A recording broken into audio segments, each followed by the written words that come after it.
Audio Jungle.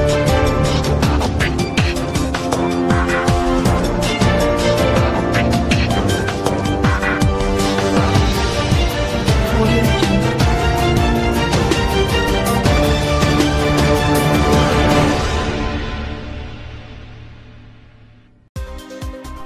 जी नाज़रीन, अब आपको आगाह करते चलें। मंडी बहाउद्दीन के गुंजानाबाद मुकाम से गुजरने वाला वासु नाला ने 4 बच्चों के बाप वहीद उर्फ नदीम की जान ले ली। जी नाज़रीन, 35 साला वहीद लॉकडाउन की वजह से मोटर मैकेनिक का काम बंद हो जाने की वजह से गरीब नादार अफराद को 20 रुपए की सालन रोटी देने वाले तंदूर पर काम करता था। 3 रोज कबल काम से रात को घर वापस जा रहा था कि रास्ते में उसको मिर्गी का दौरा पड़ा और वो बेकाबू होकर गंदे नाले में गिरकर चाँ बहक हो गया। उसके घर वाले गुज़िश्ता 2 रोज से वहीद की तलाश में मारे मारे फिर रहे थे।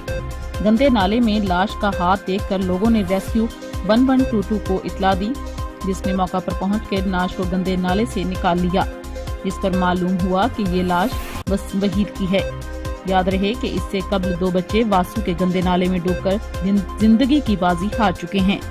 जब भी कोई बड़ा हादसा रोनमा होता है तो बल्दिया की जानिब से एक बार इस नाले की सफाई करवा दी जाती है, लेकिन उसका मुसलसल हल नहीं ढूंढा जाता। बहुत से लोग इस नाला में गिरकर जाँ बहक हो चुके हैं। अहले इलाका ने शदीद एहतजाज करते हुए वज़ीर आला पंजाब उस्मान बुज़दार से इस वाक़े का नोटिस लेने का मुतालिबा किया है।